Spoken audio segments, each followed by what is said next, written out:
Selamat pagi dunia penuh warna. Hari ini akan jadi istimewa. Selamat pagi wahai teman semua. Tawar yang iringi langkah kita. Sudah tak sabar segera dimulai. Siapkanlah dirimu. We're gonna have a good time. Oh so much fun. Bersama teman baru. Itu yang aku tunggu. We're gonna have a good time. Oh so much fun. Belajar hal yang baru. Tak perlu ragu-ragu. Senangnya. Mari kita semua berlomba-lomba. Belajar sambil bermain, oh asiknya. Apa yang kita kerjakan hari ini adalah bekal untuk di hari nanti. Sudah tak sabar segera dimulai. Siapkanlah dirimu. We're gonna have a good time. Oh so much fun.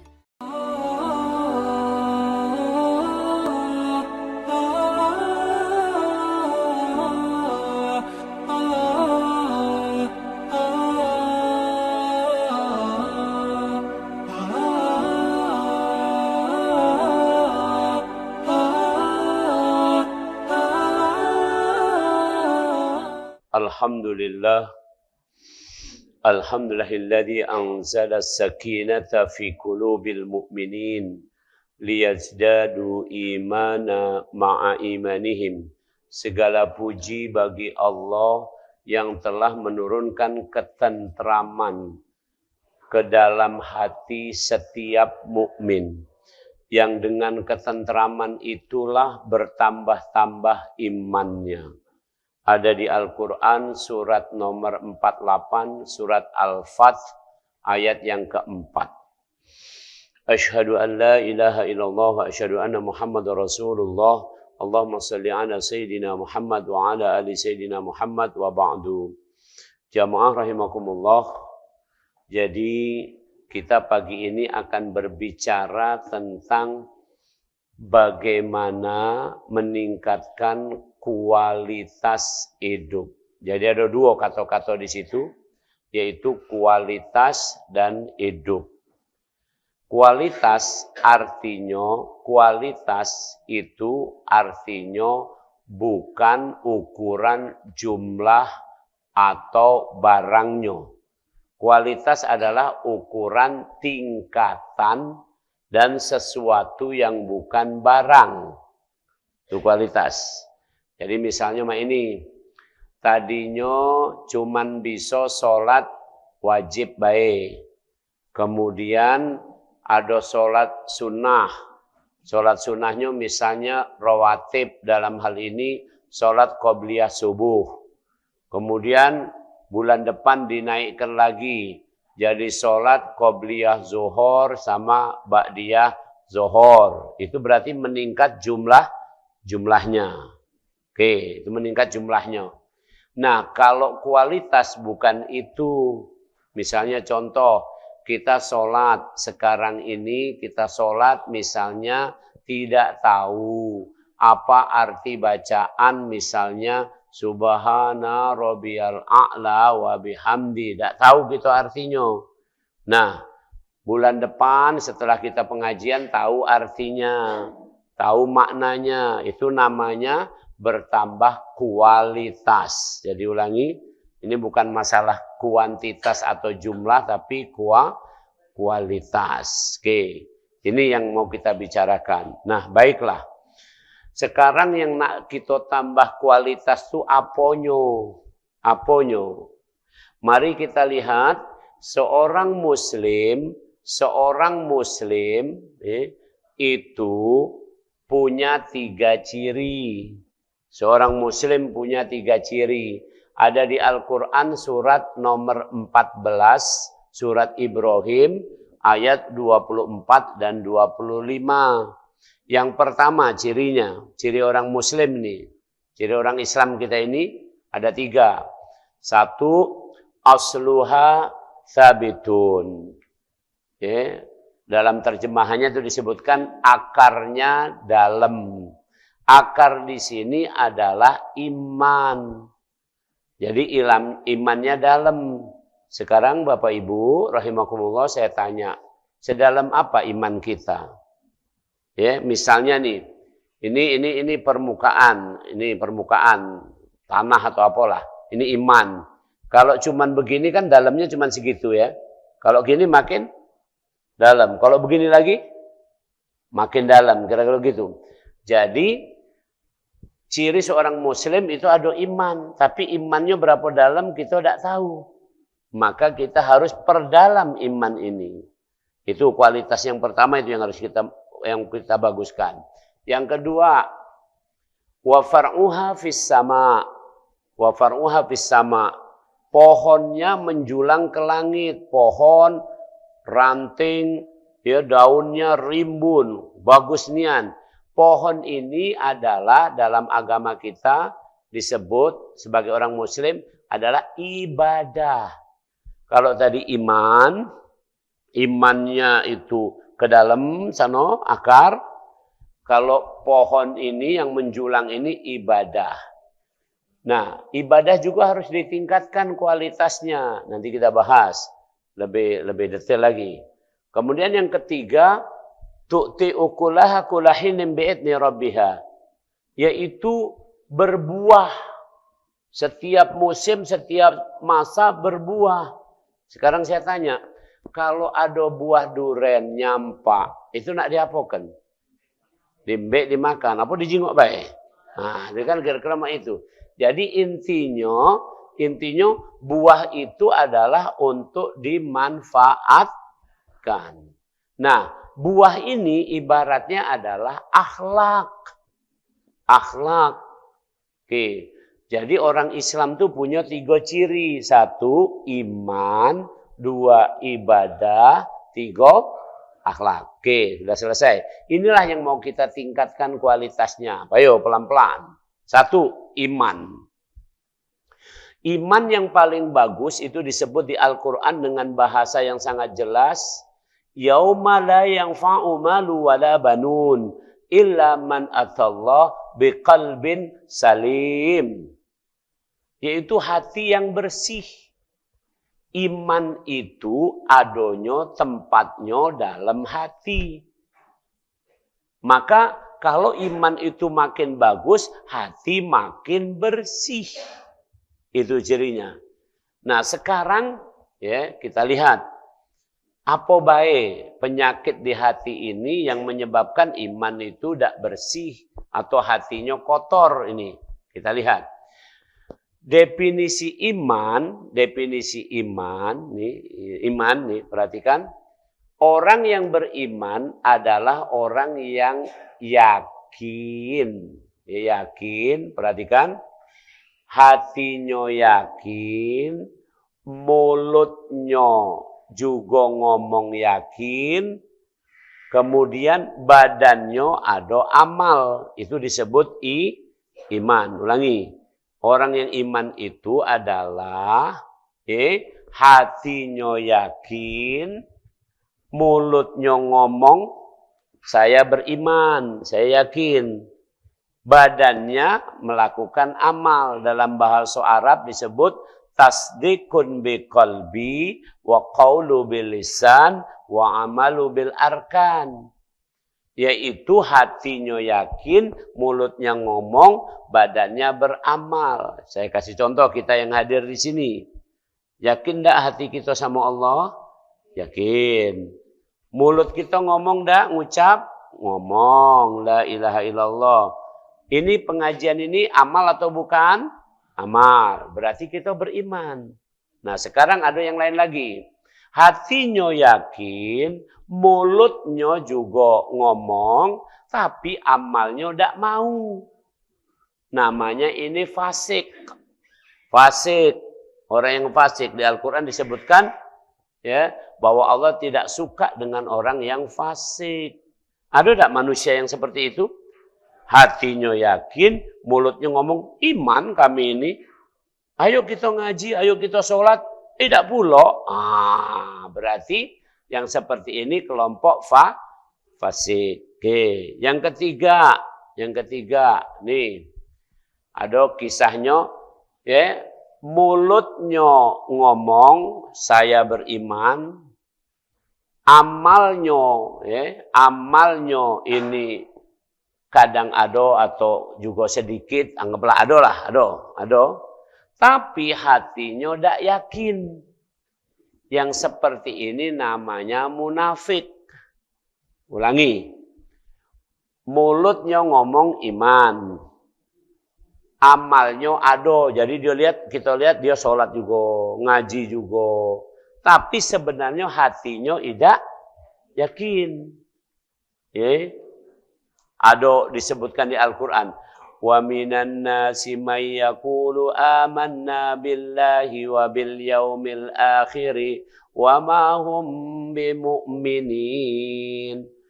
Yukhadi'una Allah walladzina amanu wa ma yakhda'una illa anfusahum wa ma yash'urun fi qulubihim maradun fazadahumullahu marada. Jadi di dalam hatinya ada iman, tapi mulutnya ngomong iman. Ya. Kalau sholat, melok-melok sholat juga. Wong yang seperti ini yang paling bahaya. Tadi kalau wong fasik kalau orang fasik tadi apa tadi? Hatinya iman, yakin, mulutnya ngomong oke, amalnya tidak. Ini paling-paling bahayanya adalah ini galak ngerusak. Misalnya maling lah, ngocok, ini sholat, banyak rusak untuk dia. Tapi kalau munafikin tadi, bareng-bareng kita ikut sholat, ikut apa nih? Ikut pengajian, ikut apa. Mulutnya juga mantap, manis mulutnya itu kan. Tapi hatinya tidak beriman. Jadi kaget suatu saat dia nusuk dari belakang. Ini yang disebut menghancurkan kaum muslimin dari dalam, itu adalah kalangan orang munafik. Paham? Ya, kemudian yang selanjutnya ada yang hatinya tidak yakin, mulutnya juga tidak, amalnya juga tidak, namanya kafir. Itu paham ya, namanya kafir. Dan orang kafir ini biasanya bentuknya, orang kafir ini ya bentuknya, ada yang kafir memang tidak beriman pada Allah, ada yang kafir dalam bentuk dia itu mensekutukan Allah, namanya musyrik. Oke, paham? Nah, jadi kita sudah belajar yang kita ini benar-benar beriman, hatinya yakin, mulutnya oke, ngomong, amalnya ada. Nah, ini berarti beriman, mukmin. Orang Islam nah kita ini. Ada juga yang hatinya yakin, mulutnya iya, tapi amalnya tidak, namanya fasik. Ada yang mulutnya iya, amalnya ada, tapi hatinya tidak yakin, namanya munafik. Ada yang hati, mulut, amalnya tidak katik galau, namanya kafir. Yang kafir ini ada yang ngambil Tuhan selain Allah, namanya musyrik. Oke. Nah, karena itu penyakit dari hati, masalah iman adalah penyakit satu, fasik, munafik, dan kafir serta musyrik. Ada 4 ini tadi. Nah, untuk meningkatkan kualitas iman, kita harus menghindari 4 ini tadi. Satu, fasik. Fasik itu artinya orangnya itu malas atau nggak mau beramal. Maka supaya kita tidak jatuh dalam kefasikan, maka kita harus rajin beramal. Itu cara meningkatkan kualitas. Itu baik, tidak usah nak rumit-rumit teorinya. Yang kedua, untuk menghindari kita dari keburukan munafik, maka kita harus yakin dalam hati, nak ngapo lagi. Sudah sangat jelas bahwa agama ini betul-betul, bahasa Palembangnya ceto. Jelas, bahasa Al-Qur'annya bayyinah. Jadi ngapain lagi pura-pura? Orang munafik itu kan pura-pura iman. Wa idza laqul ladzina amanu qalu amanna wa idza khalau ila syayatinihim qalu inna ma'akum innama nahnu mustahzi'un. Kami hanya main-main. Kami pura-pura iman. Untuk apa? Rugi kaki. Jadi kita beragama ini jangan pura-pura. Jadi beragama ini harus, tapi jangan pula kelihatan serius pecah ini. Ku jengoknya, no, serius. No. Kata senyum-senyum ini. Beragama itu relax. Tolong camkan. Relax. Ini senianan.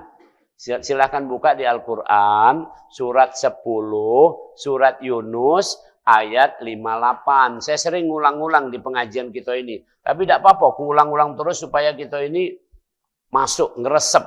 Oke. Apa bunyinya? Kul bifadlillahi wa birahmatihi wa bidzalika falyafrahu huwa khairum mimma yajma'un. Katakanlah, karena fadilah Allah dan rahmatnya, kamu jadi orang Islam, gembiralah. Jadi wong Islam ini gembira. Coba kita jengok ini. Apa tidak gembira? Sekarang ini. Jelas tak? Tuhan kita itu Allah jelas tak ini? Jelas. Mari kita tanya tetangga kita, kawan kita yang bukan muslim. Tanya, siapa Tuhan kamu? Ini. Itu tidak jelas. Itu baik. Saya nggak mau debat panjang lah. Tanyalah, tidak jelas. Kalau kita jelas. Coba mau tanya apa? Ya. Tuhan kita siapa namanya? Jelas disebut. Kul huwa Allah. Maka kul huwa Allah. Dia namanya Allah. Terus ada berapa? Ya, 1. Kul huwallahu ahad. 1. Tidak berbilang. Itulah sikok-sikoknya. Jadi jelas. Terus apakah dia mampu? Yang namanya Tuhan itu.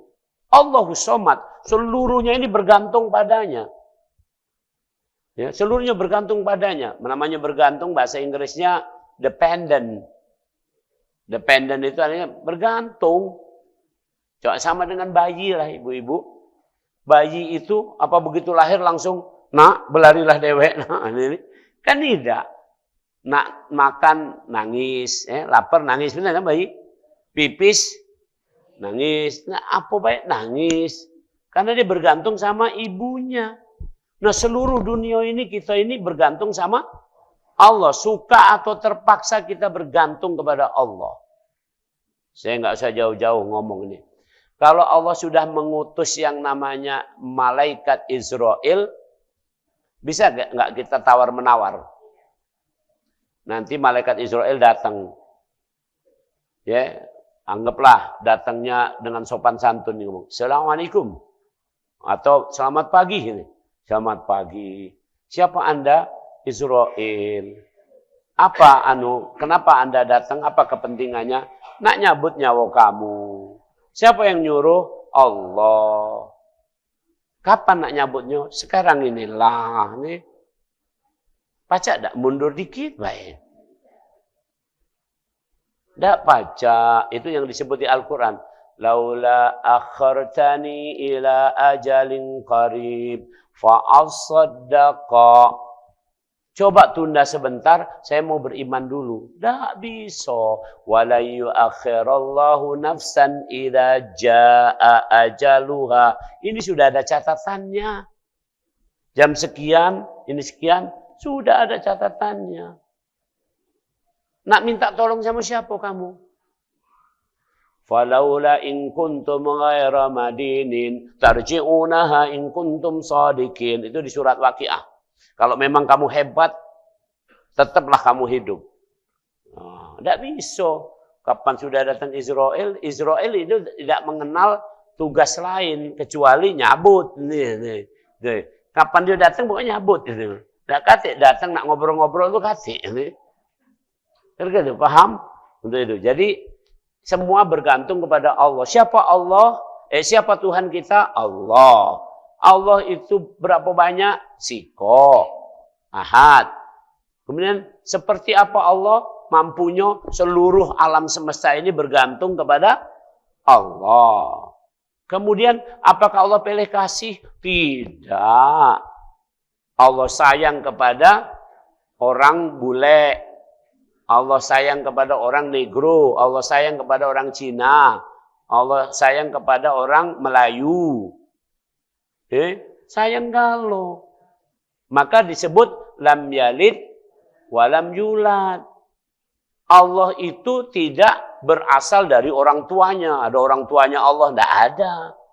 Juga nggak ada keturunannya. Jadi nggak ada kepentingannya terhadap makhluk. Maka di Al-Quran dikatakan wallahu ghaniyun 'anil 'alamin. Allah tidak butuh yang lain-lainnya semuanya. Tidak butuh. Kita yang butuh makan. Kita yang butuh jabatan. Kita yang butuh ini. Allah tidak butuh. Lam yalid walam yulad. Masih nanya lagi kita ini. Persisnya kayak mana Allah? Ada enggak tangannya? Ada enggak kepalanya? Bentuknya sebesar apa?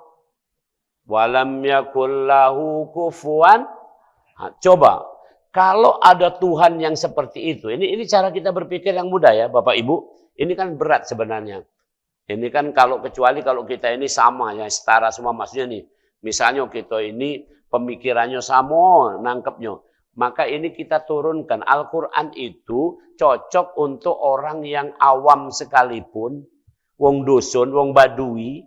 Sampai orang bangsawan yang paling hebat sekalipun cocok Al-Quran ini. Jelas tak kira-kira? Siapa Tuhan? Allah. Berapa jumlahnya? 1. Macam mana Tuhan itu? Semuanya bergantung kepada Allah. Apakah pilih kasih? Tidak.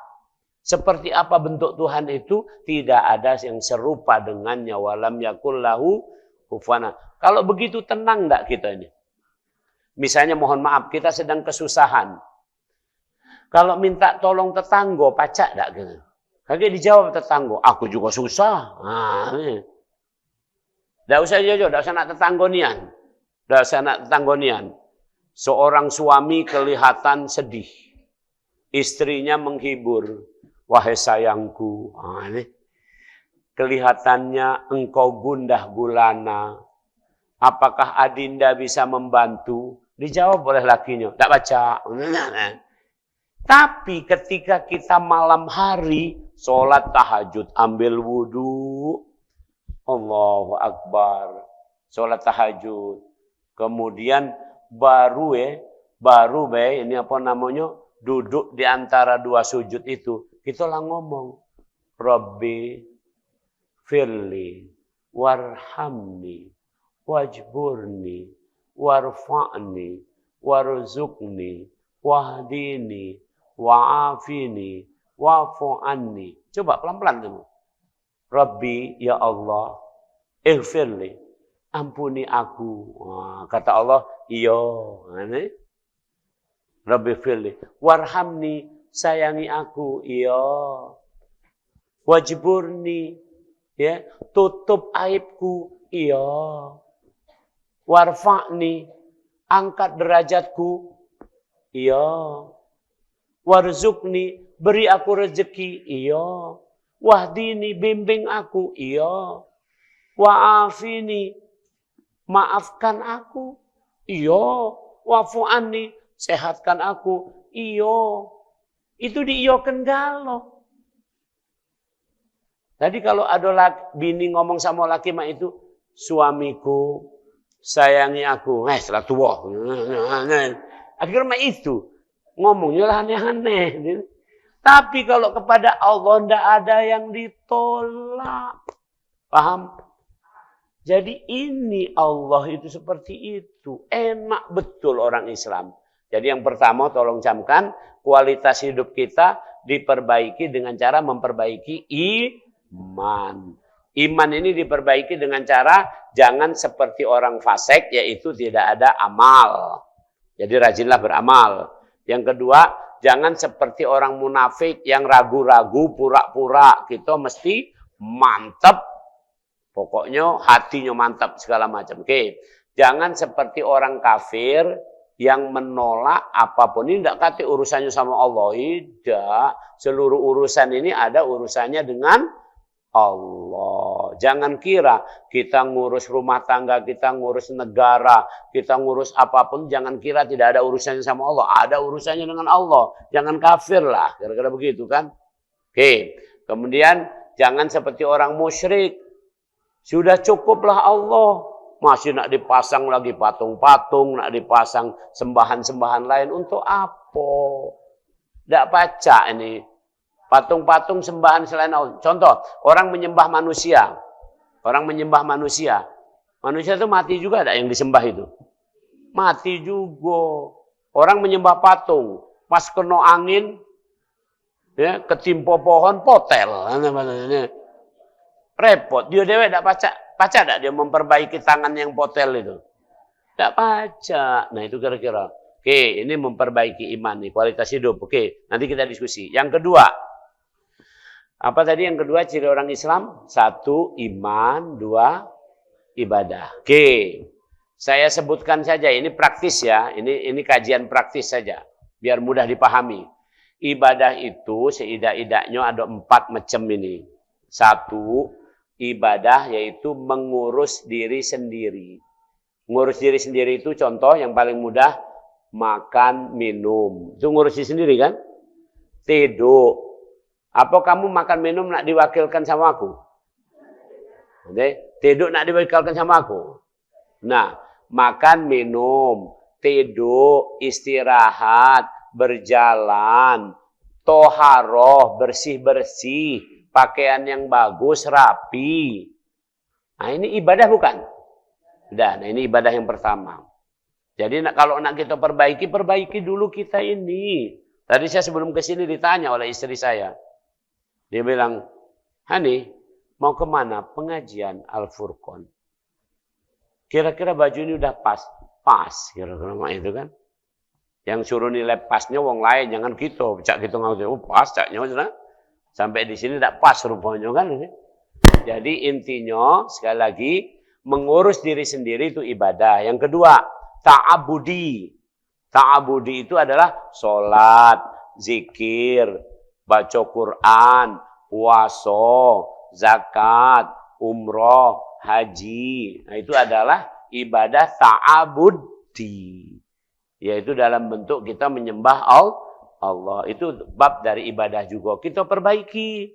Sholat kita perbaiki. Kalau masih bolong-bolong, sekarang penuhi dulu yang 5 ikut itu.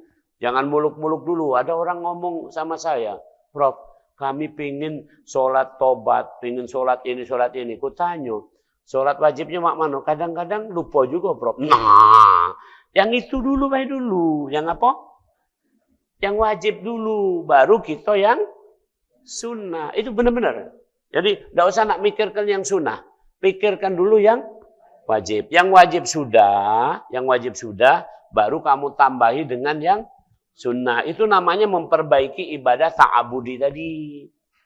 Sama sedekah juga nak diperbaiki.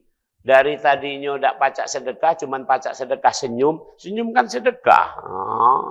Sedekah gue sama kamu nih. Sedekah ini. Lama-lama kaget dia omong, cek, senyum tidak pacak dimakan. Lama-lama sedekah permen. Nah, jadilah permen pacak. Wah, manis. 3. Nah, lama-lama naik lagi. Cek, jangan permen, cek. Naik lagi dikit. Sedekah mungkin pempek dos. Nah. Alhamdulillah lumayan. Nah, senyum lagi, wong. Kan begitu seterusnya.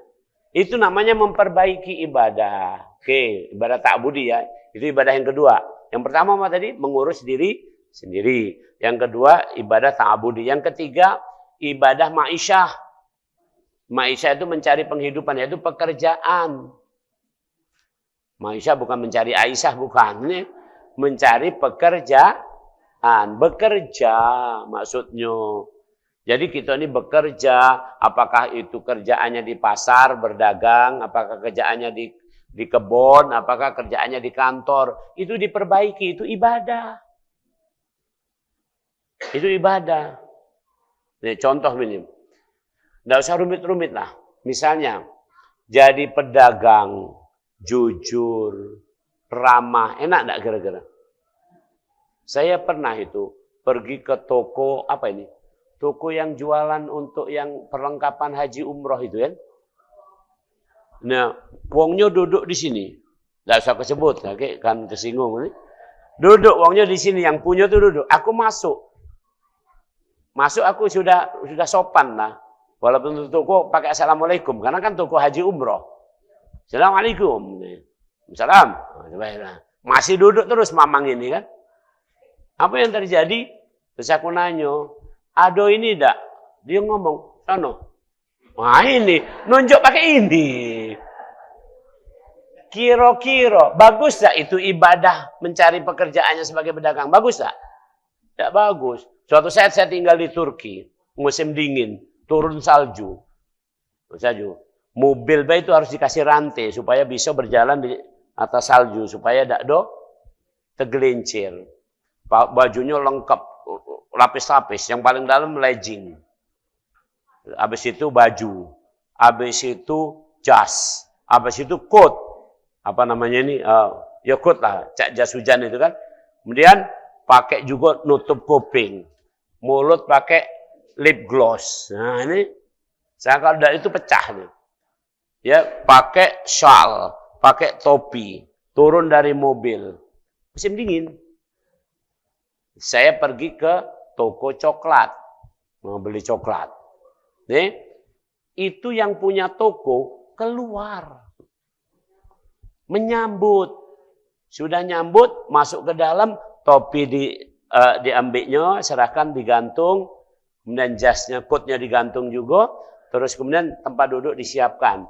Habis itu ditanya, kopi apa teh? Nah, ini aku ngomong teh. Dinjuk teh, kan kecil mah ini. Yang di sana tuh, dinjuk teh sama kopi kecil. Tidak mah ini, gelasnya besar. Ini. Kecil dia. Duduk. Setelah duduk, dinjuk pula roti. Padunya roti. Dah itu benar. Baru setelah tenang kelihatan, baru ditanya. Boleh tahu nak ngapo? Tadinya aku nak beli coklat sih kok baik. Jadi beli 3. Gara-gara ini, bagus gak ibadahnya orang ini tadi? Dibanding yang tadi, sono. Oh, ya. Paham? Ini yang salah. Itu dalam hal pedagang. Uang berkebun. Berkebun itu juga, saya diajari. Ayah saya petani. Itu kalau bertani itu serius banget ayah saya tuh. Kalau misalnya nanam rapi gitu kan.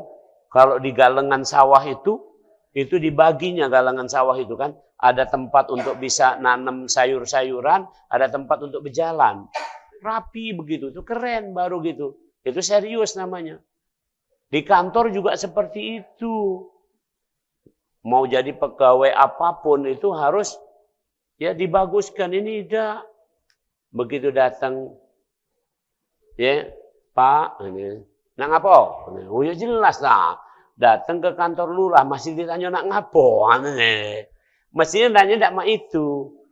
Pak, ada apa? Apa yang bisa dibantu? Lemak ngomong mah itu kan. Yang lebih parah lagi kalau ada satpam. Satpamnya ngomong, nah apa Pak? Mucak curiga sama gitu itu kan. Kalau satpam sini tadi bagus. Dari depan sana langsung senyum. Oh. Terus aku parkir langsung mundur. Pas. Wah, itu akor mak itu kan. Pegawai itu mak itu. Tidak ada ruginya. Lagi ada yang ngomong, ngapa nak pegawai bagus-bagus gaji nak naik-naik juga. Ah, ini salah. Ini saya ini cerita betul ini. Ya kan saya punya yayasan juga. Itu guru-guru tempat kami kadang-kadang kalau gaji terlambat itu merengut. Ada enggak di sini? Di Al-Furqan ini? Kurasa tidak ya mungkin. Tidak beda maksudnya. Kan kira-kira itu. Tidak mah itu kualitas hidup ini. Jadi bekerja ya bekerja saja. Soal gaji agak terlambat karena yayasan mungkin masih ada masalah, ada hambatan apa.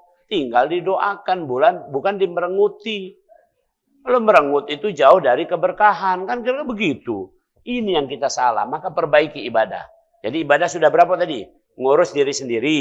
Ta'abudi, yang sholat segala macam. Bekerja, ma'isyah, 3. Yang keempat, ibadah itu muamalah.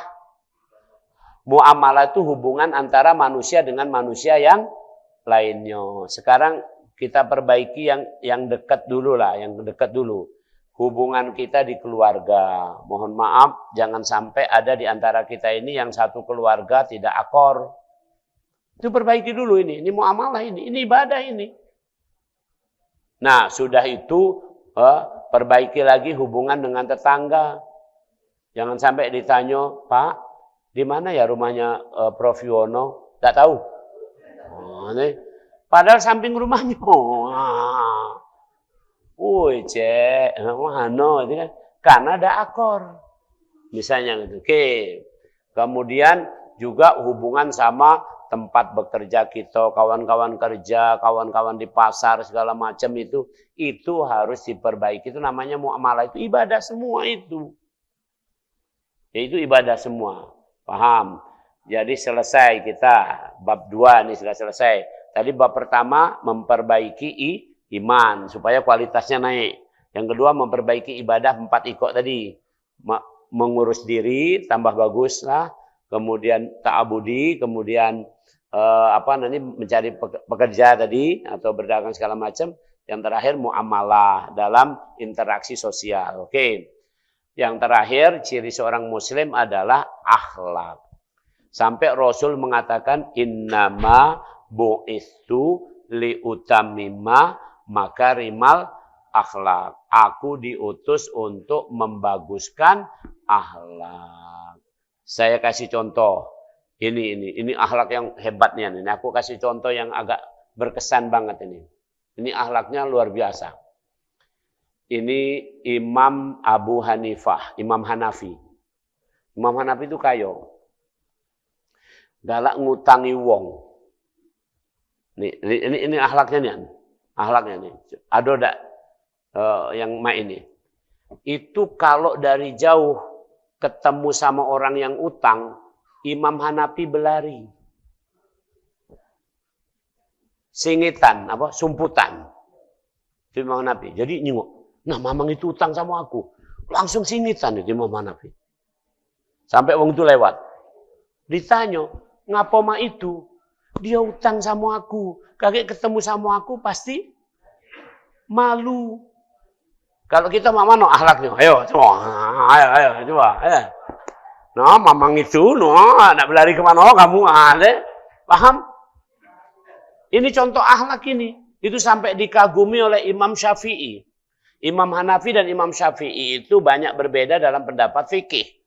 Tapi Imam Syafi'i itu sampai ziarah ke makam Imam Hanafi. Saking hormatnya, takzimnya sama Imam Hanafi. Coba ada orang yang begitu.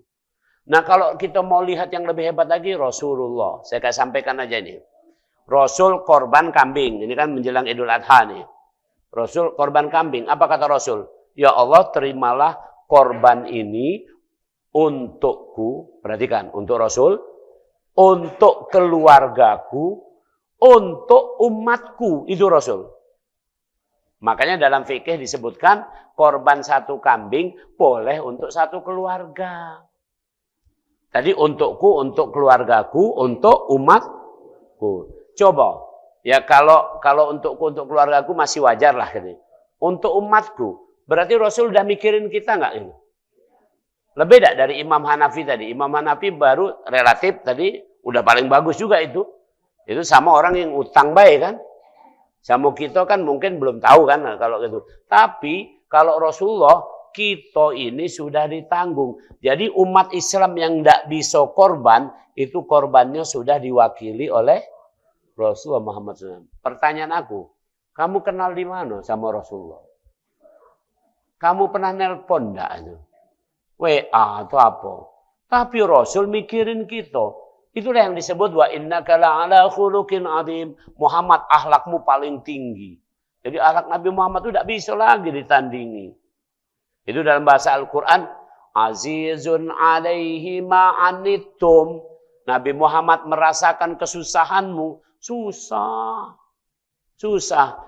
Kesusahan kita dirasakan oleh Nabi Muhammad. Subhanallah.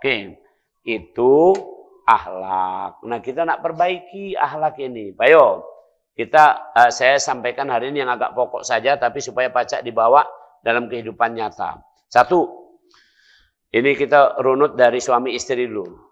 Akhlak seorang suami. Akhlaknya banyak, macam-macam. Cuman hari ini saya cuman pingin menekankan yang pokok baik. Ciri suami yang baik itu apa? Ciri suami yang baik itu adalah surah, dermawan. Bahasa mudanya tidak pelit. Nah, itu baik. Jadi para suami yang di depan ini, kamu masih pelit apa tidak? Kalau kamu pelit, berarti kamu tidak termasuk suami yang bagus akhlaknya. Kalau bagus akhlaknya, suami itu adalah surah, dermawan. Oke. Mak mano caronyo atau mak mano kira-kira dalilnya banyak. Kamu bukalah Al-Quran. Surat 4 ayat 4. Wa atun nisa'a saduqatihinna nihla. Kalau kamu nunjuk ke perempuan istrimu, tunjuklah yang terbaik. Ya. Kemudian di ayat masih surat 4 itu disebutkan ar-rijalu qawwamuna 'alan nisa bima faddala ba'dhum min ba'di wa bima anfaqu min amwalihim. Kamu itu adalah pemimpin bagi istri dan anak-anakmu. Pemimpin yang kamu itu membimbing mereka dan sekaligus kamu itu menafkahi mereka. Jadi itu dalam bahasa kami di kampung, pesantren kami kecil-kecilan di kampung, kiai kami ngomong suami. Tahu tidak singkatan dari apa? Suami itu S-nya itu semua. U-nya itu untuk. A-nya itu anak. M-nya itu maupun. I-nya istri. Jadi singkatan suami semua, untuk, anak maupun istri. Ya sudah. Bukan semua untuk rokok dan anak, bukan. Semua untuk anak maupun ini akhlak suami. Bahkan sampai ada saran dari ulama, jangan kau nikahkan putrimu dengan laki-laki yang pelit. Walaupun mungkin pecahnya alim, mamang ini pintar, pelit nak matilah. Nggak usah dinikahkan sama itu. Bala, itu kage. Itu akhlak suami. Sekarang istri. Nah, ibu-ibu kena ini. Nih, akhlak istri banyak tadi. Cuman hari ini saya sampaikan yang pokok banget. Apa yang pokok dari seorang istri? Suatu saat Rasul Isra Mi'raj. Waktu Isra Mi'raj, Rasul lihat banyak ibu-ibu perempuan masuk neraka. Kenapa? Karena tidak bersyukur. Jadi akhlak yang paling bagus dari seorang istri adalah bersyukur. Maka ada bahasa para ulama, ciri perempuan yang bagus dinikahi apa? Ciri perempuan yang bagus dinikahi adalah maharnya mudah. Perhatikan kalimatnya. Bukan murah. Mudah. Mudah itu sesuai keadaan. Jadi misalnya gini. Yang lanang ini kayo. Maka apa dengan mahar seberapa yang dia mudah memberikannya.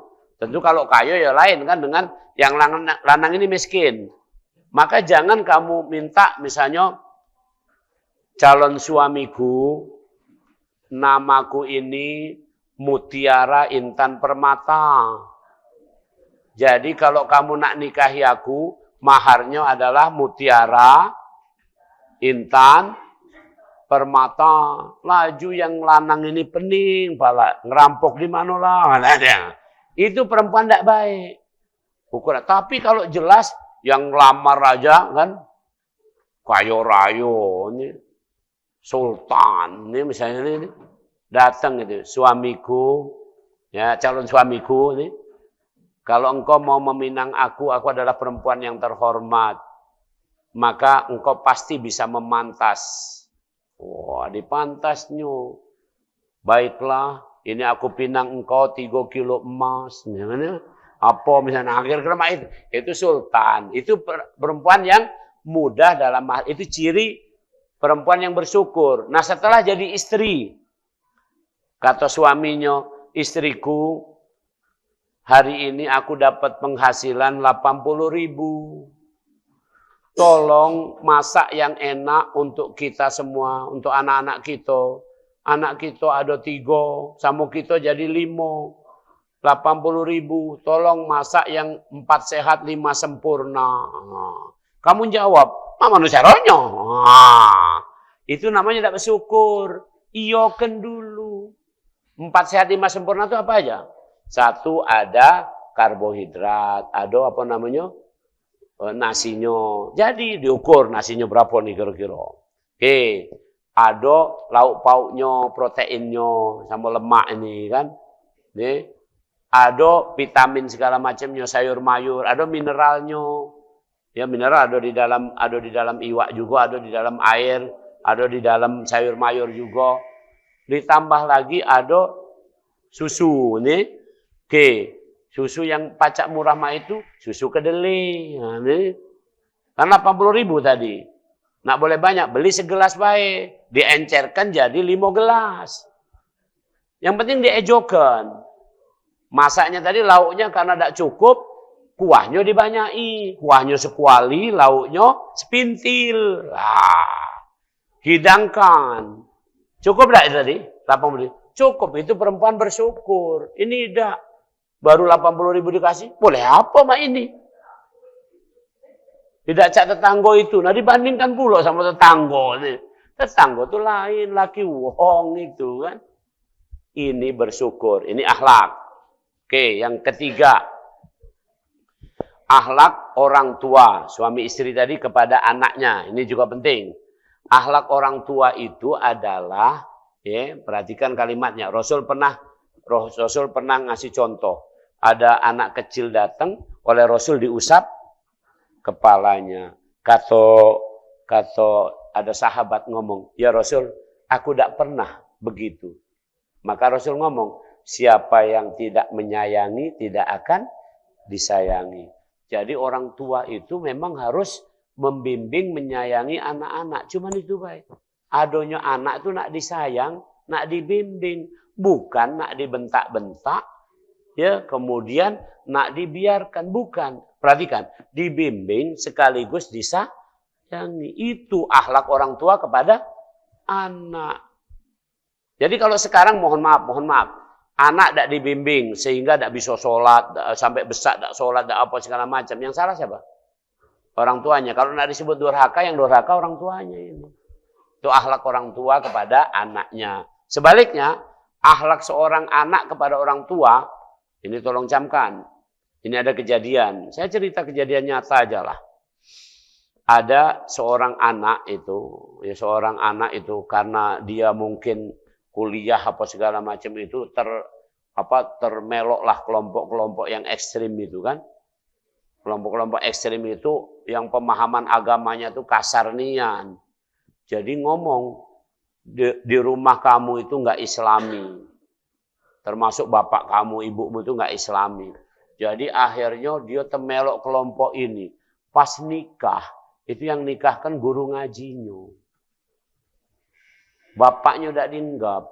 Karena bapaknya dianggap tidak Islami tadi. Ini mohon maaf di Al-Quran, misalnya di surat Luqman, nasihat Luqman atau di lain-lain ayat juga. Sekalipun orang tua kita itu kafir, ada tidak kewajiban itu gugur untuk berbakti kepada orang tua? Tidak gugur. Tetap harus berbakti. Sekalipun orang tua kita itu kafir, ya na'udzubillah, itu akhlak anak mestinya. Tapi itu tadi kan harus imbang, ada akhlak orang tua kepada anak. Diapain tadi akhlak orang tua kepada anak? Dibimbing dan disayangi. Ini jangan apalagi masih muda-muda punya anak kecil, mulailah kamu tuh nak nyayangi anak jangan segan-segan. Dari kecil itu, dari bayi itu dipanggil dengan panggilan yang bagus. Kasih nama yang bagus. Jangan dinama sama suaminya. Suamiku, caknya anak kita ini hitam. Kita tunjuk nama baik si hitam ya. Lu tidak mau itu. Nak hitam, nak apa, tetap tunjuk nama yang bagus. Ya kiranya. Setelah itu dipanggilnya juga yang bagus supaya ada doa. Setiap omongan orang tua adalah doa untuk anak. Itu baru orang tua menyayangi dan membimbing. Nah setelah itu anak itu tadi akan berbakti kepada orang tuanya. Kata Rasul tadi, siapa tidak menyayangi tidak akan disayangi. Siapa yang tidak membimbing anak, tidak menyayangi anak, suatu saat juga akan ditelantarkan oleh anak. Paham? Itu akhlak. Itu di rumah tangga sudah ya, selesai. Di rumah tangga ini. Ini akhlak antar saudara, adik kakak. Ini saya sampaikan ini. Ini penting. Karena saya pernah lihat ada seorang ustadz, anaknya itu tidak teguran 3 bulan. Kamar punya masing-masing, tapi tidak teguran. Mana kira-kira? Alangkah betah di rumah itu. Walaupun AC-nya berapa PK itu kan, tetap panas baik itu kan. Tidak cocok. Maka mendidik anak itu jangan, perhatikan kalimatnya, mendidik anak itu jangan dibanding-bandingkan. Tapi kamu puji dengan istimewanya dia. Saya pakai praktisnya aja lah. Saya kasih contoh di kami lah. Tidak apa-apa, ini sekedar sharing. Bukan berarti kami ngomong kami yang bagus atau tidak. Sharing saja. Kami punya anak 4. 3 laki-laki, 1, 2, 3 laki-laki, yang bungsu perempuan. 4-nya ini kan pasti beda, benar? Istimewa. Yang nomor 1, pengomong. Senengnya ngotak-ngatik bahasa, segala macam sejarah. Maka kuliahnya ngambil antropologi bahasa. Nah, aku puji itu. Bagus nak, kamu nak di situ. Itu 1. Misalnya contoh tuh. Yang nomor 2, pendiam. Tapi peduli nian. Galak nolong. Segala macam itu. Galak nolong. Kemudian dia ngambil kuliah kedokteran. Di kedokteran juga dia terkenal sama teman-temannya galak nolongin. Kawan-kawannya, dia selesai dulu skripsinya, ujiannya selesai dulu. Kawan-kawannya ditolongi datang ke rumah, gitu kan. Ini istimewanya dia di situ. Bukan masalah IPK-nya, outpresnya berapa, bukan itu. Yang ketiga, itu soal ilmu-ilmu IPA, IPS, dak galak, kati urusan. Urusan aku seni. Yang ketiga seniman, komposer musik. Ya sudah, beda kan 1, 2, 3 ini tadi. Yang keempat perempuan lah, beda sama lanang gitu. Maka saya dari kecil itu saya panggil dia, saya didik dia, saya puji dia berdasarkan istimewanya. Tidak pernah kami bandingkan. Misalnya yang nomor 2 kami bandingkan. Nak, coba lihatlah kakakmu itu. Hebat dia. Kamu apa? Nah, bayo mah itu. Itulah awal pertengkaran antar saudara. Kalau kita perlakuan istimewa, jadi orang itu istimewa, saya sampaikan, nak kamu istimewa ini, kamu ini, kamu ini, kamu ini. Di antara kamu tidak ada yang ya lebih jelek, lebih buruk, atau lebih hebat, tidak. Sama dengan istimewa kamu masing-masing. Dan kemudian kami mendidik berdasarkan kepentingan kamu. Contoh misalnya, yang seni tadi pernah nanyo, yang jurusan seni itu kan kuliahnya bayarnya murah, benar? Kalau kedokteran kuliahnya bayar mahal enggak? Suatu saat dia nanyo, enak ya, kakak itu bayarnya mahal. Oleh Abi dikasih duit banyak, itu kan. Aku dikasih duit sedikit. Nah, aku bilang. Sekarang aku tanya, kalau kamu ku kasih duit sebanyak dia, nah untuk apa? Iya juga ya. Nah itu baik gara-gara. Misalnya nih, nak disamakan nih, kakaknya ini bayarannya yang di kedokteran, misalnya bayarannya 10 juta. Yang dia bayarnya 2 juta, beda kan? Jadi yang 2 juta dikasih 2 juta cukup enggak? Yang 10 juta dikasih 5 juta? Enggak cukup. Maka tetap harus dikasih. Nah ini diajari begitu. Maka keluarga ini akor. Anak-anak ini akan saling bantu. Nah, ini akhlak. Ini akhlak. Oke. Kemudian selanjutnya ringkas. Akhlak kepada orang lain itu ada 3 macam. 1. Kalau orang lain itu dulur, kerabat, sekaligus muslim, maka haknya 3. Ulangi, hak akhlaknya itu 3. Kalau dia muslim, saudara, maka haknya 3. 1, hak dia sebagai sesama muslim. Ada? Pernah dengar hak sesama muslim? Contoh, hak sesama muslim itu. Kalau ya dia bersin misalnya, hacing, alhamdulillah, kamu ya arhamukallah, mendoakannya. Nah, itu hak sesama muslim. Contoh begitu. Kalau saudaramu itu saudaramu muslim itu meninggal, maka dia punya hak apa yang meninggal tadi? Untuk dimandikan, seterusnya sampai diantarkan ke kubur. Itu hak muslim. Yang ditinggalkan dihibur. takziah namanya. Itu namanya hak muslim. Yang kedua, hak saudara. Hak saudara ini ada disebut di Al-Quran. Ini saya contoh yang mudah saja. Di surat An-Nur, silakan baca. Saudara itu kalau masuk ke rumah kita, tidak usah nanyo kalau nak makan. Itu saudara. Ingat. Jadi kemarin saya kalau ke rumah ayahanda sini, almarhum, itu kan aku langsung makan enggak? Kan tidak. Karena aku bukan kerabat. Jadi, aku orang lain, walaupun aku sesama muslim. Tapi kalau ponaannya datang ke situ langsung ke dapur makan, boleh enggak? Itu yang di Al-Quran disebutkan. Ya boleh, begitu caranya. Itu hak saudara namanya. Hak apa kerabat. Nih. Jadi di Al-Quran disebut. Jadi kalau kerabat tidak usah minta izin lagi. Yang rumah juga harus tahu. Hei, makan. Apa kamu? Ini makan. Woi paman, aku ini lapar. Ya walaupun aku di pamanmu, izin dulu. Wah, ada itu. Berhak ini berhak ini. Karena dia adalah kerabat yang darahnya sama dengan kita ngalir. Itu hak. Yang ketiga, hak manusia. Pernah dengar human right? Nih, contoh.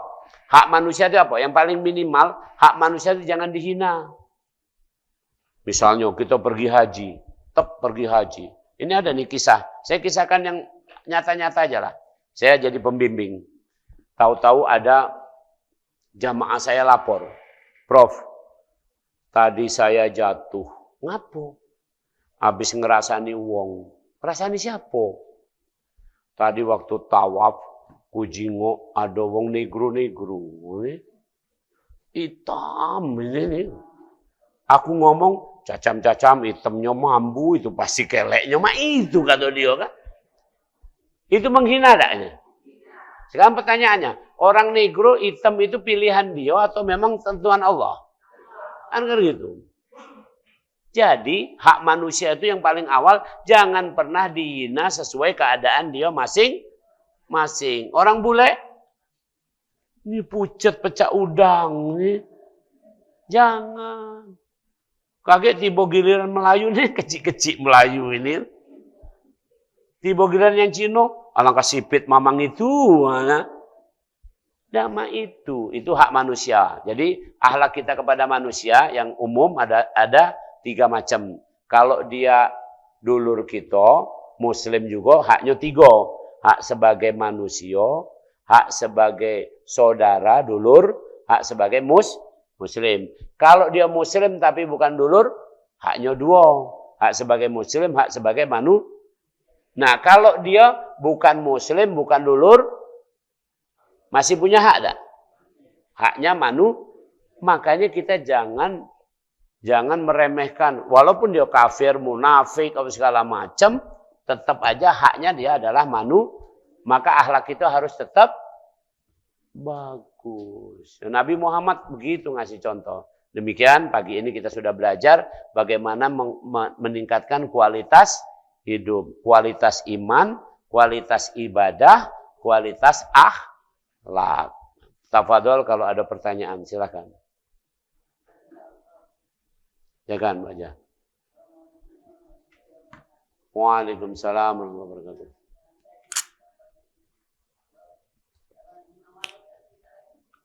Ya.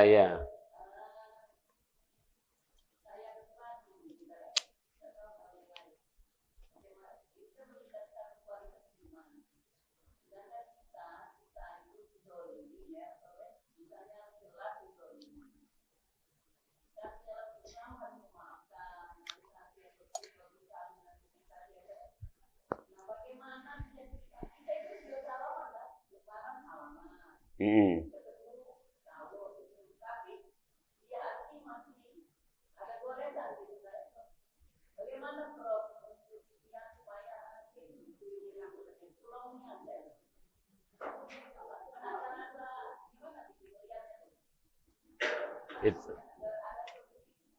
Iya.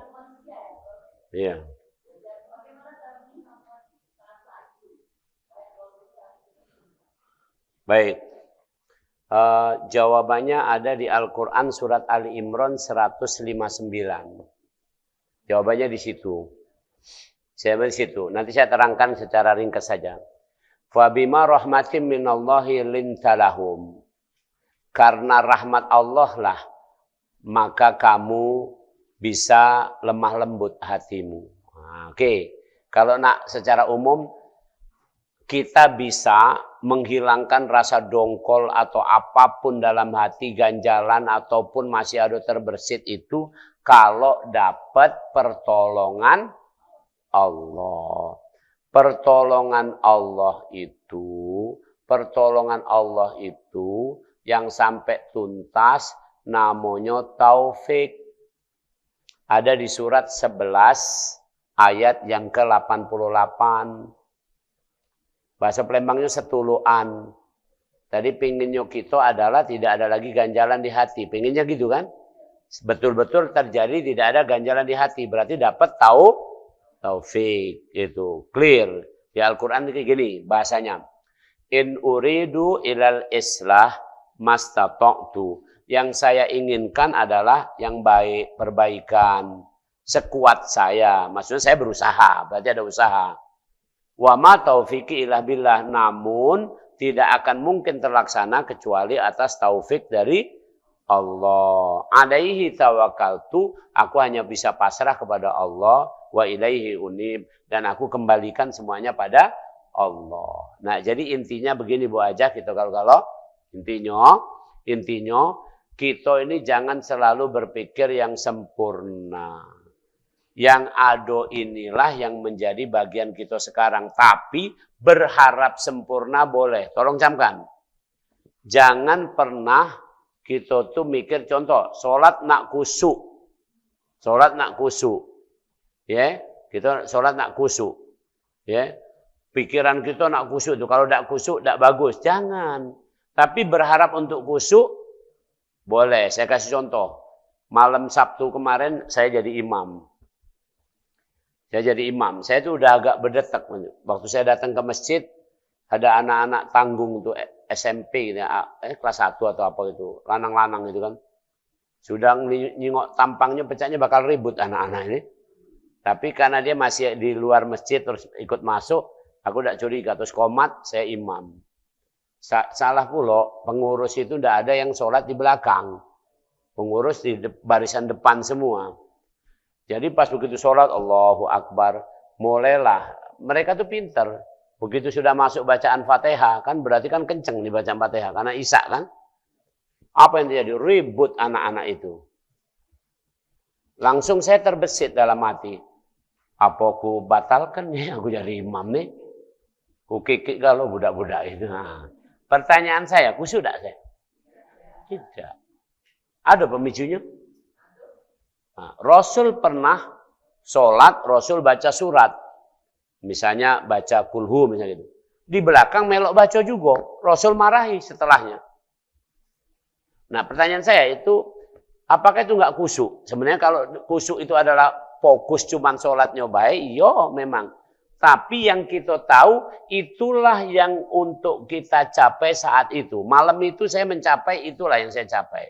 Jadi kayak ini tadi, Bu Ajah misalnya ada orang menzolimi, sudah kita maafkan, sudah kita silaturahim, sudah apa. Itu namanya sudah sesuai dengan kondisi kita.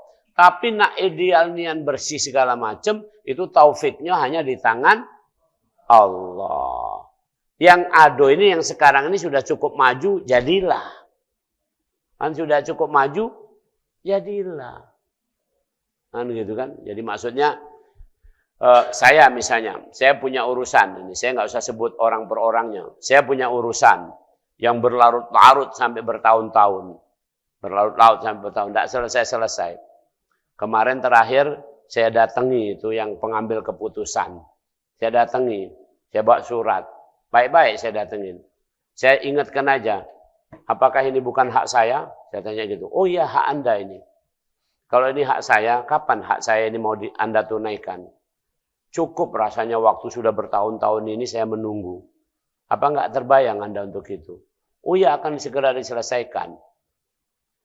Terus dalam hati aku nian ini, saya bahasa orang kuliahnya skeptis.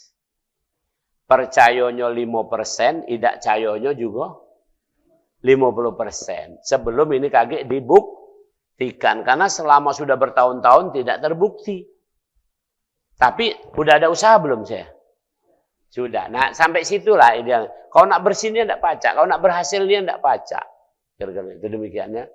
Jadi jangan nak ideal-idealnya. Ibu-ibu juga jangan mengharapkan saya pingin punya suami yang ganteng, wangi, kayo, pinter, alim, penyayang, surah, tadi apa lagi sih? Terkenal, apa lagi sih? Ya sudah cek, Nabi Yusuf baik kalau mak itu kan, dikira-kira mak itu. Ya, itu pun cuma Nabi Yusuf, yang lain tidak kate. Nabi-nabi lain juga ada masalah. Contoh Nabi Ayub sakit, kudisan misalnya kan, mak mana gara-gara. Masih nerimo dak itu kan gara-gara itu. Ya demikian. Habis ada lagi? Assalamualaikum warahmatullahi wabarakatuh. Assalamualaikum. Bapak dulu ya. Ustaz, saya mau nanya ini karena ini sudah mulai nih di masyarakat. Dia ada mengatakan sholat awabin. Nah, itu dilakukan setelah maghrib sampai menjelang isya. Itu membaca suratnya itu surat kulhu itu sampai 6 kali. Ini saya belum pernah dengar, Ustaz. Jadi saya dengar nih, makanya saya tidak percaya. Saya rasa itu Rasul tidak pernah melakukan karena saya bertahun-tahun ikut pengajian itu belum pernah terdengar, baru kemarin terdengar. Itu yang pertama, Ustaz. Yang kedua, mohon maaf, sholat itu kan menghindarkan perbuatan keji dan mungkar.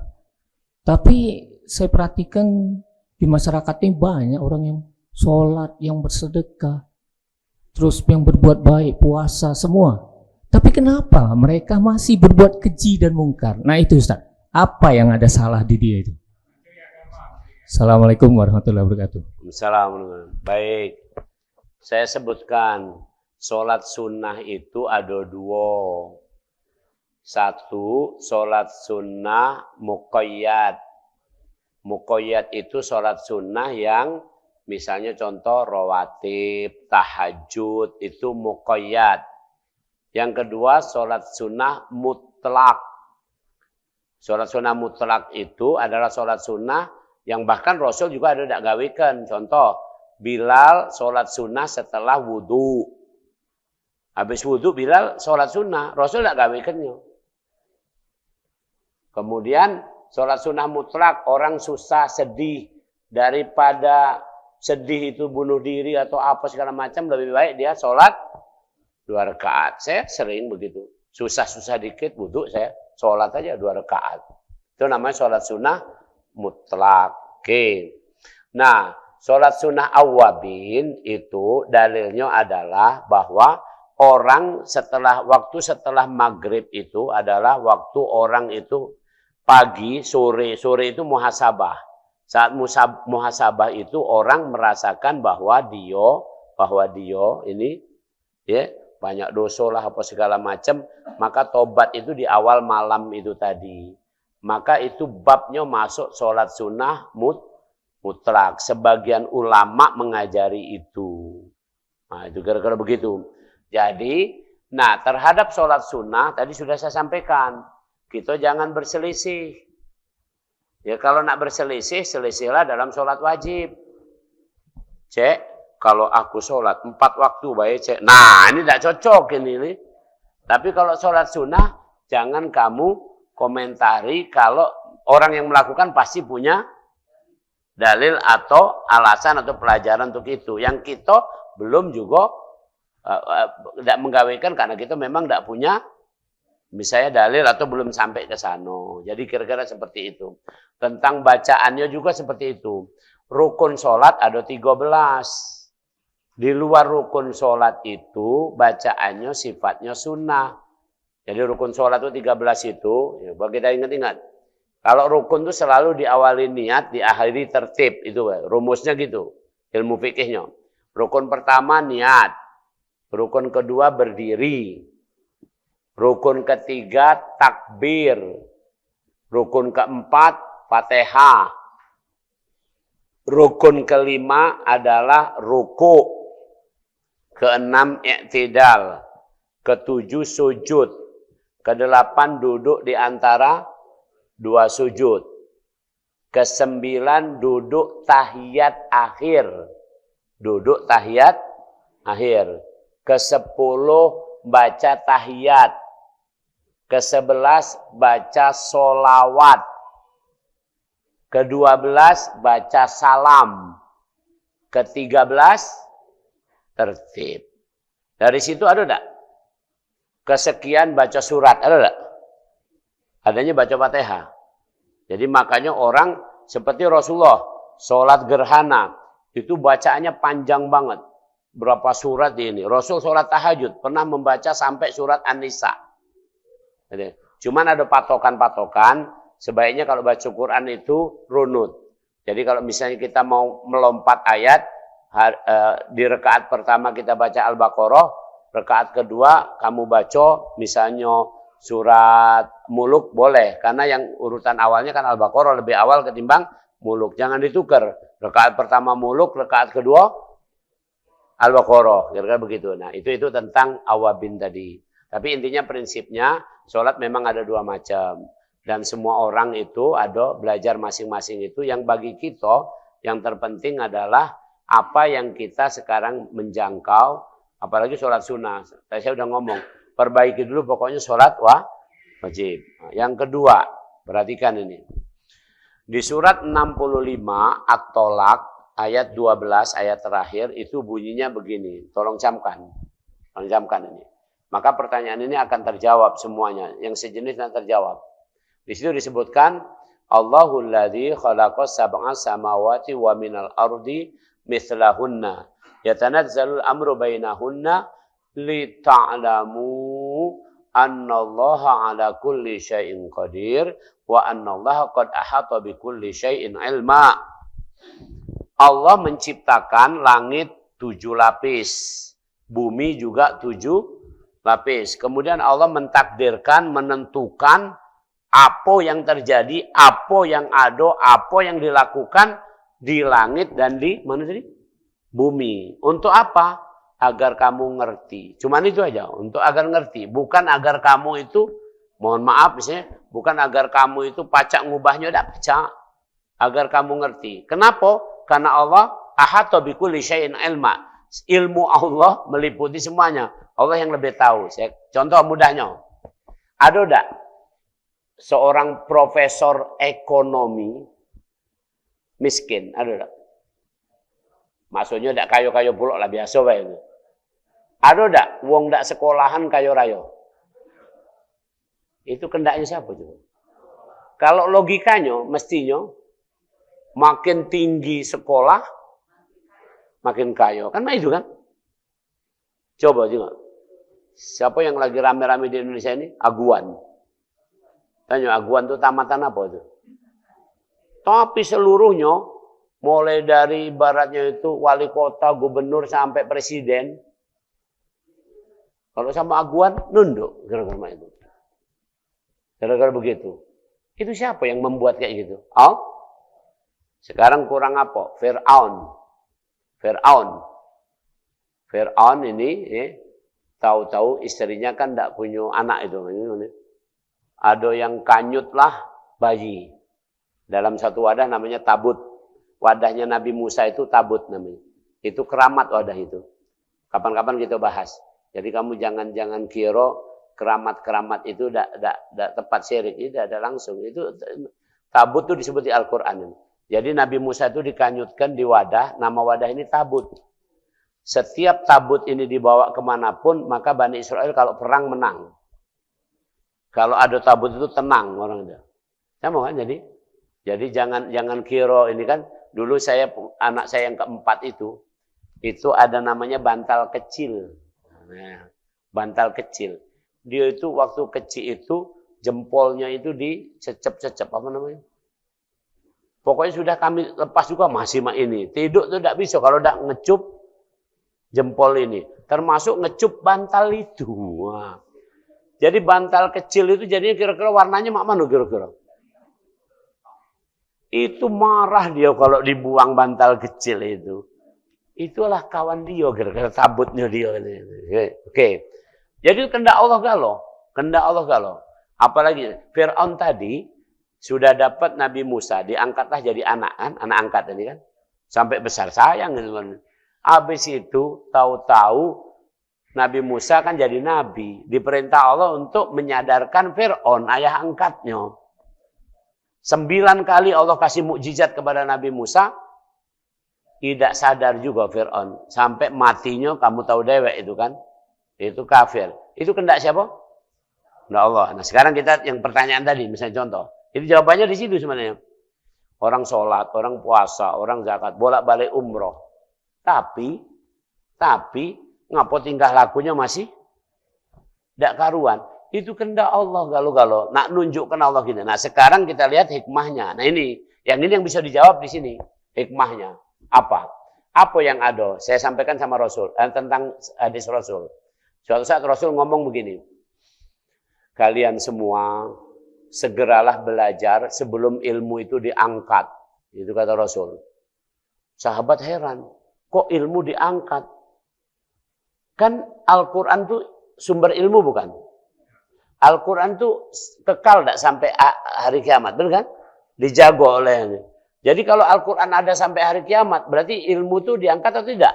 Logika sahabat. Berarti ilmu tetap ada. Tapi kenapa Rasul mengatakan belajarlah sebelum ilmu itu diangkat. Maka saya sampaikan ini. Ini yang terjadi ini. Yang terjadi ini. Kita ini yang terjadi, yang pertanyaan tadi sama seperti Bani Israel. Ayo kita baca di surat 62. Bukalah surat 62. Surat Jumu'ah. Surat Jumu'ah. Ini ya. Di surat Jumu'ah ayat yang keberapa ini? Saya bacakan nih. Ini. Nah ini. Ayat yang ke-5. Mathalul ladzina hummilut Taurah thumma lam yahmiluha kamathalil himari yahmilu asfara. Ini yang terjadi. Ini kata Nabi. Ilmu itu diangkat gara-gara ini. Yang bayangan kita kan ilmunya diangkat, tidak kata ilmu lagi. Bukan itu. Tapi hikmah atau makna dari ilmu itu. Permisalan ada orang, permisalan ada orang yang mestinya melaksanakan Taurat. Taurat itu umatnya siapa berarti? Nabi Musa ini. Orang ini mestinya melaksanakan Taurat. Kalau kita melaksanakan apa? Salat, Quran kan, Quran contoh di Al-Quran kan, inna sholata tanha anil fahsya wal munkar kan itu ayat Al-Qurannya. Oke, mestinya kita melaksanakan Quran. Kalau ini ada orang yang mestinya melaksanakan Taurat, ya kemudian lam yahmiluha, tapi tidak digawe kenyo, maka orang seperti ini kamathalil himar, seperti keledai. Ya, yahmilu asfaro, bawa kitab. Wah, kira-kira mana? Ada keledai bawa kitab, kamu tanya, keledai, ini. Itu apa yang di punggung kamu itu? Jawaban dia apa itu? Apa dia langsung ngomong, oh ini buku anatomi, fisiologi, patologi kan? Karena buku kedokteran yang di pojok punggung dia. Tidak mungkin. Nah kita ini orang Islam tuh itu masalahnya. Saya kasih contoh nih, mohon maaf nih. Ada orang bolak-balik umroh tapi tingkah lakunya masih jelek. Ini karena salah. Maka ulama pesan, saya ikuti pesan ulama ini. Jangan senang kamu umroh. Rasul umroh 4 kali. 2 kalinya berbarengan dengan haji. Berarti di luar haji Rasul cuma umroh 2 kali. Haji 2 kali. Haji yang pertama sama haji wada beliau. Itu Rasul. Kalau mau itu. Ya berarti bukan berarti kamu ngomong, kami ini punya travel Ustaz. Ini harus bolak-balik. Oke, no problem. Tapi perhatikan ini masalah makna. Haji dan umroh berapa kewajibannya? Sekali. Jadi kalau kita tidak punya travel, kita wong biasa, itu jangan bukan pegawai travel atau apa ini yang harus berangkat ini, maka jangan berpikir nak terus-terusan umroh. Lebih baik duit umroh itu, kalau kamu memang betul-betul pengen umroh, tunjukkan uang yang tidak mungkin umroh. Allah tahu tidak pahalanya itu, bahwa itu pahala lebih dari umroh. Pasti lebih dari umroh pahalanya. Kenapa? wong itu terima kasih, kita niatkan. Kan amal itu tergantung niatnya. Ya Allah, aku niatnya nak umroh. Cuman kan secara kewajiban agama ini fikihnya, akulah cukup lah berapa kali lah ini kan. Maka, ya Allah, sekarang aku sadar. Ini lebih baik kunjukkan mamang itu, ku jingok. Mungkin sampai mati dah umroh dia kan. Berangkat. Mamang itu apa? Sampai di sana doanya di dekat Ka'bah itu. Ya Allah, bapak yang ngenjuk duit aku itu, umroh itu, selamatkan dia lah. Sudah aman dia ya Allah. Terima kasihnya aku sampai sini. Luar biasa tak gitu. Itu contoh. Ya sama dengan kata Rasul nih. Contoh nih. Ada tetangga kelaparan. Kita tidur nyenyak. Oh negara. Nah ini. Jangan sepelekan. Makanya mohon maaf. Di keluarga kami juga ini. Pernah lihat tak? Pernah dengar tak? Kata-kata para ulama. Dan ini kami amalkan. Satu. Jangan meninggalkan sampah malam hari di dalam rumah. Tadi buang. Yang kedua, jangan mendepkan makanan di malam hari di rumah. Maksudnya itu, jangan nak diangeti sampai seminggu, itu segala macam itu kan. Kalau sudah kita makan kalau itu dan ado itu, tunjukkan wong lain. Kira-kira begitu.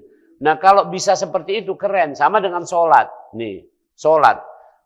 Wong sholat itu secara umum, orang sholat itu diawali dengan apa? Wudhu kan? Toharo, bersih kan? Nah, sekarang ini. Tapi, ngapo dia begawe pengen yang kotor. Malak, ini segala macam. Jadi sholat jalan, malak jalan. Tidak kena hikmah wudhu. Baru wudhu ini, baru hikmah wudhu. Belum hikmah yang lainnya. Yang bisa diterangkan itu. Tapi secara keseluruhan Allah pengen tunjukkan. Ada wong yang bolak-balik umroh, orang balik-balik sholat, hebatnya sholatnya, ngajinya bagus, tapi akhlaknya naudzubillah, itu terserah Allah. Cuman bagi kita tolong camkan, jangan sampai kita begitu. Inilah gunanya ngaji ini. Dengan ngaji ini, saya mohon maaf, saya cerita bela, saya sendiri. Saya setiap sebelum ngaji atau kapan saya punya waktu agak sendiri, habis tahajud atau apa, saya bisa menangis. Kenapa saya menangis? Saya cuma ngomong aja satu, ya Allah, bimbinglah aku supaya aku kuat untuk melaksanakan apa yang aku omongkan itu. Yang aku omongkan itu. Jadi kalau aku ngomongkan bapak-bapak, ibu-ibu, marilah kita berzikir. Nah, kakek kamu nanya, Prof Yono zikir dak? Aku dak pula. Tidak cocok gitu kan. Bapak ibu sabarlah walaupun kita ini dapat cobaan. Prof Yono sabar tidak? Oh tidak, kutujah kemarin wong itu tidak cocok. Nah itu kira-kira kita masing-masing begitu. Ya Allah, ada orang kok begini. Ya Allah, jangan sampai aku seperti dia. Bimbinglah aku. Nah itu keren kalau kayak gitu. Keren, demikian. Oh tadi Bu Ajah yang sana dulu. Ada Bu Ajah dulu, silakan. Waalaikumsalam.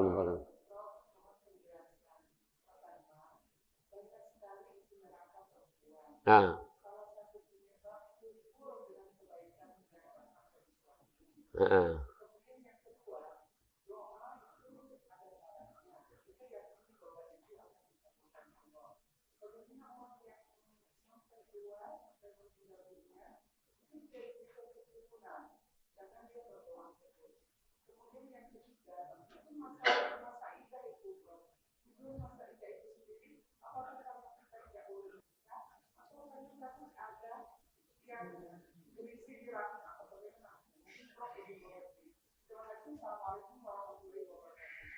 Yang pertama apa tadi Bu Aja? Yang pertama?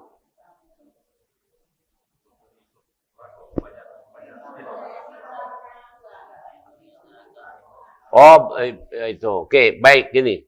Tolong camkan ini, ya. Ini ya. Perempuan itu disebut oleh Rasulullah Shallallahu Alaihi Wasallam diciptakan dari bahan yang namanya tulang rusuk.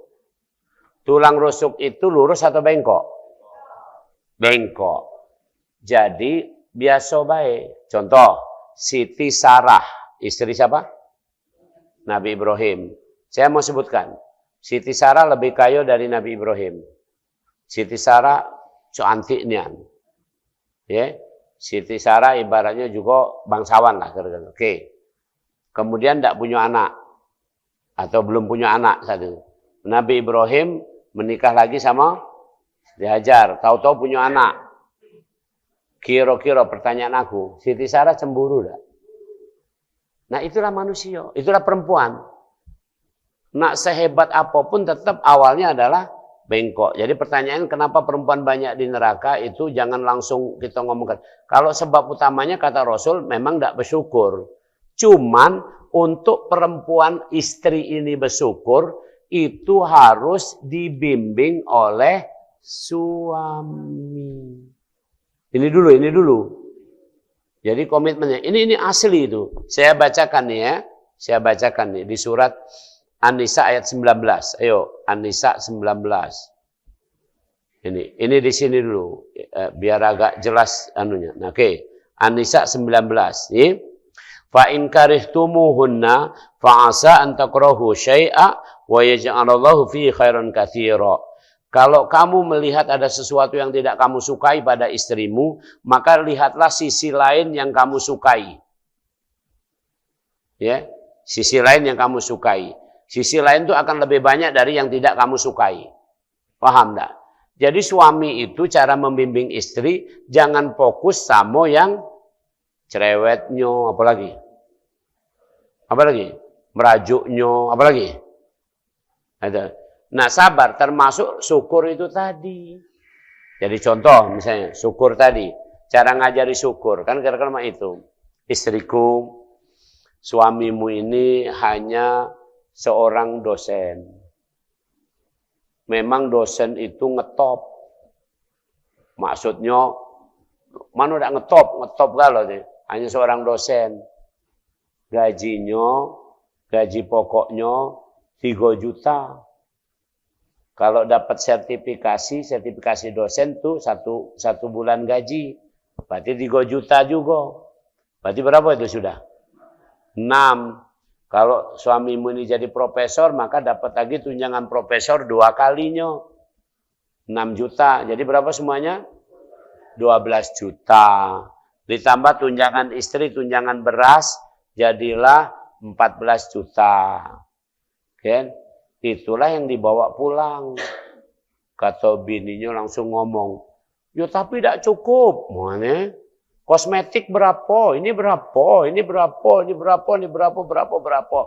Oke, sekarang kita jingok. Kosmetik, anggarannya berapa? Sekian, nanti kan. Pajak tidak diturunkan dikit. Ini segala macam. Itu dibimbing namanya. Karena tadi itu bengkok tadi. Nah, kalau bimbingan ini sudah, baru berlaku yang hadis itu sebenarnya. Ini tidak, laki-laki itu tambah tiba-tiba bimbing ida, ngapo ida, ngomong, dasar bini tidak katik syukur, neraka kamu. Aneh. Saya lebih komentari yang ini dulu ya, tolong camkan. Jadi bagi laki-laki siapapun, kita punya anak lanang, tolong camkan betul. Anak-anak saya itu insya Allah, mungkin tahun-tahun depan ini mulai baru menikah. Itu saya kasih tahu mereka, nak kamu lanang. Sebelum kamu menuntut sesuatu kepada istrimu atau anak-anakmu nanti, kamu harus buktikan dulu, kamu bimbing mereka. Baru kamu boleh menuntut. Kira-kira begitu. Oke, itu yang pertama. Yang kedua tadi apa? Tentang, yang ketiga idah. Yang kedua? Doa. Perhatikan tentang doa. Saya sebutkan ya, saya ajari ini biar mudah. Pertama doa ini urutan yang paling enak lah, sudah lengkap. Dalilnya nggak saya sampai detail kan. Tapi ini semua ada dalilnya. Pertama untuk doa itu cara berdoa, tata caranya. Pertama baca a'udzubillah. A'udzubillahi minasyaitonirrajim. Kalau nak ditanya kira-kira khasiatnya apa, seida-idanya supaya setan tidak melok merusak doa ini tadi. A'udzubillahi minasyaitonirrajim. Kemudian bismillahirrahmanirrahim. Segala sesuatu itu atas pertolongan izin Allah. Alhamdulillahirabbil alamin. Kita memuji Allah dulu. Kemudian sholawat. Allahumma sholli ala sayyidina Muhammad. Oke. Kemudian doa dengan yang kita maksud. Karena itu doa yang paling bagus adalah bahasa kita. Saya kalau biasa berdoa nanti saya tutup dengan doa, saya terjemahkan. Itu supaya tahu sebenarnya. Kalau Bapak Ibu belum hafal, ya doa itu dengan bahasa kita masing-masing. Jadi setelah a'udzubillahi minasyaitonirrajim, bismillahirrahmanirrahim, alhamdulillahirabbil alamin, Allahumma shalli ala sayyidina Muhammad, ya Allah, aku ini pecahnya mules-mules, tolong sembuhkan. Nah, kan enak gitu kan? Ketimbang bahasa Arabnya apa ya mules itu, kan? Pusing kamu ini. Oke, kemudian tutuplah doa dengan wa sallallahu ala sayyidina Muhammad walhamdulillahirabbil alamin itu. Oke, selesai itu tata cara doa. Nah, yang kedua, sekarang doa itu sadari bahwa doa adalah bentuk hajat kebutuhan kita kepada Allah. Pertanyaan aku, apakah Allah butuh sama kita? Tidak. Maka kalau begitu, boleh tidak kita memaksakan, ya Allah, kalau engkau tidak mengabulkan doa ini, maka mulai besok aku tidak nak sholat. Nah, ini. Tidak begitu. Ini filosofinya. Allah tidak butuh kita. Kita butuh, karena kita butuh Allah, maka kita berdoa. Perhatikan, kita berdoa. Karena kita butuh Allah, lebih bagus ngomong gini. Ya Allah, ini diajari betul. Ya Allah, aku ini banyak dosa, tapi tidak ada yang bisa mengampuni dosa kecuali engkau. Nah, kan keren. Ya sudah ngomong begitu. Jadi tidak usah ngomong, ya Allah, aku ini banyak dosa, apa bisa diampuni? Oh, tidak yakin sama Allah. Sama dengan doanya ini nih. Mohon maaf, doanya siapa ya? Ini bahkan lebih agaknya. Ada seorang ulama doa begini. Begitu ada orang meninggal, karena ini ulama besar, disuruh datang ke tempat yang meninggal tadi. Kiai mohon didoakan. Apa doanya? Doanya ini doa level kiai ini. Ya Allah, engkau kan tidak punya kepentingan untuk nyiksa orang ini. Kalaupun engkau tidak menyiksa orang ini, engkau tetap Tuhan. Sudah, itu baik doanya. Mau negara. Tapi ini doa yang dipahami oleh kiai itu. Benar itu. Ini doanya Nabi Isa sesungguhnya. Nanti saya bacakan. Nah, sama juga. Ada yang lebih hebat lagi. Ini di Indonesia ini ada waliullah namanya Kiai Khalil Bangkalan. Itu gurunya Imam siapa? Kiai Hasyim Asy'ari, gurunya Kiai Haji Ahmad Dahlan. Jadi NU Muhammadiyah itu ngajinya sama Kiai Khalil Bangkalan. Apa doanya? Itu kalau disuruh ada orang meninggal, ya itu apa nih? Kiai Khalil suruh datang, apa? Udah bilang aja nanti. Ya, ngomong sama mayit ini. Mayit, nanti kalau kamu di kuburan, ditanya malaikat, kamu ngomong aja, saya ikut Mbah Khalil. Aduh, jangan. Saya ikut Mbah Khalil. Tapi ini nggak sembarangan. Salah satu keramatnya dia memang luar biasa. Suatu saat ada orang pergi haji. Sudah orang pergi haji, kapal nak berangkat. Tahun ini tahun 1800-an, belum tahun 1900 ini. Tahun 1800-an akhir. Ini Kiai Khalil ada di situ, di daerah di Jawa Timur kan ini, di Bangkalan, Madura. Oke. Jadi orang ini mau berangkat haji. Sudah naik kapal, berdua laki bini. Tahu-tahu bininya ini, Mas, tolong belikan anggur. Karena kapal belum berangkat, dia turun. Nyari anggur. Tidak ketemu. Begitu ketemu, balik lagi ke pelabuhan, kapal sudah berangkat. Singkat cerita, dikasih tahu orang. Pergilah ke Mbah Khalil, minta tolong dia. Akhirnya saya ceritakan ringkasnya. Udah boleh. Ini kisah nyata. Kemudian kata Kiai Khalil, Mbah Khalil tadi, kalau kamu betul-betul mau minta tolong sama saya, jangan kamu ceritakan kejadian ini kecuali saya sudah meninggal. Sanggup? Sanggup. Oke, kamu mejemlah. Mejem, pegang anggur ini tadi kan? Masih pegang anggur tadi? Mejemlah. Setelah mejem, tahu-tahu dia sudah sampai di kapal itu. Tapi tidak di depan istrinya. Di tempat lain. Misalnya ini di dek sini, di dek sini. Jadi langsung dia nyari istrinya ketemu. Ketemu istrinya langsung istrinya nanya. Dari mana mas? Tadi nyarinya agak payah gitu kan. Jadi ini tadi. Jadi aku naik itu di sebelah sana. Ketahuan enggak itu? Tidak ketahuan. Kan tidak boleh cerita sampai Kiai Khalil. Nah, itu hebatnya Kiai Khalil. Makanya dia berani, Kiai Khalil itu ngomong. Kalau kita jangan coba-coba Khalil daerah sini nak ngomong itu kan. Wahai mayit, kalau kamu ditanya malaikat, melok holil dari skip kati. Ya. Ini Mbah Holil. Itu. Jadi doa itu adalah yang pertama yang harus diingatkan, kita hajat, kita butuh sama Allah. Asal kita butuh sama Allah, Allah tidak peduli keadaan kita. Ini senyanan. Allah tidak peduli keadaan kita. Ini sudah janji Allah. Ud'uni astajib lakum kan gitu gara-gara. Kalau kamu doa sama aku ini, butuhnya yakin dulu baik. Contoh mohon maaf nih. Wong banyak dosa. Doa dikabulkan enggak? Ya, dikabulkan. Kalau dia yakin dulu. Kalau misalnya, wahai hambaku, kalau kamu nak doa, berhenti dulu dari dosa. Tidak. Ya, doa saja yang yakin itu dulu kira-kira. Cuman memang nanti kita mendalamkan lagi, yang paling bagus orang berdoa itu sesuai pemahaman dia dengan amal yang dia ada. Amalnya memang ada baru kamu ngomong. Misalnya contoh begini, pernah dengar ada orang yang 3 orang terjebak dalam apa? Gua itu. Itu kan dia berwasilah dengan bertawasul dengan amal solehnya. Sama, kita doa. Saya mau berdoa gitu juga. Saya begini, ya Allah, apabila ini amal soleh yang kulakukan ini, maka dengan amal soleh ini aku mohon kemurahan-Mu ya Allah. Kira-kira aku mohon supaya keadaanku, masalahku ini bisa terurai. Kira-kira itu ya aku ngomong.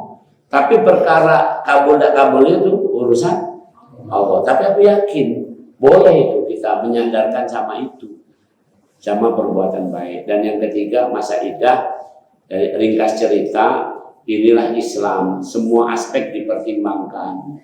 Masa idah itu berlaku adalah dalam rangka untuk tidak ada keraguan dalam hal utamanya keturunan.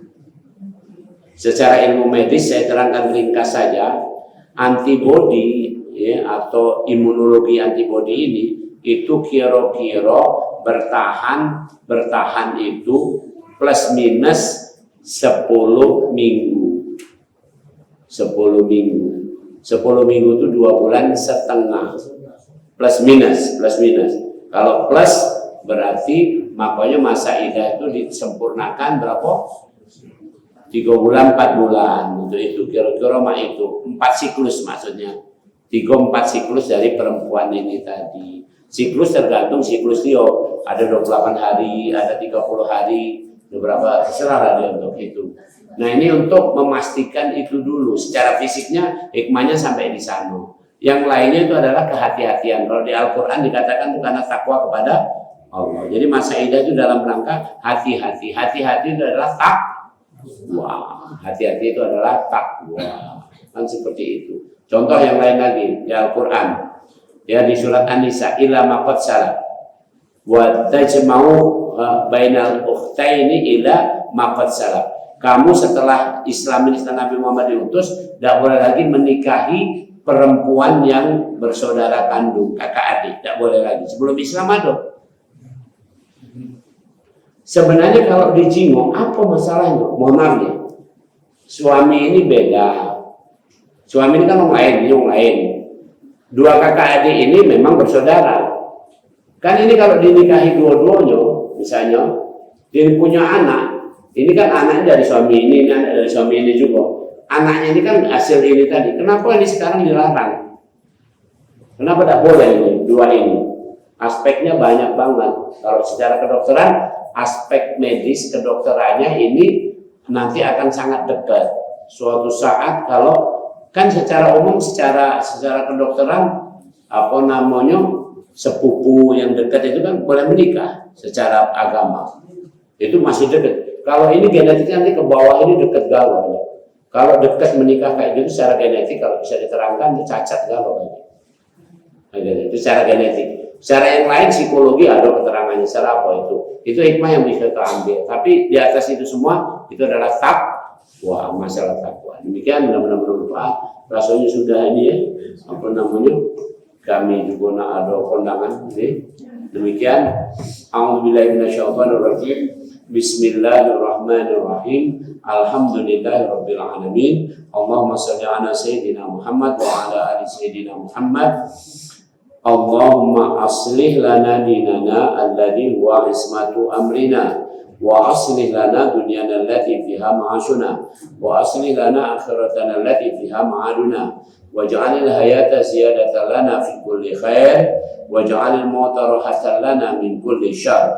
Wahai Allah, perbaikilah pemahaman kami tentang agama ini, karena disinilah terletak kebaikan kami.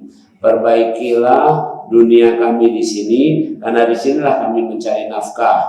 Perbaikilah kampung akhirat kami, karena di sanalah kami akan tinggal selama-lamanya.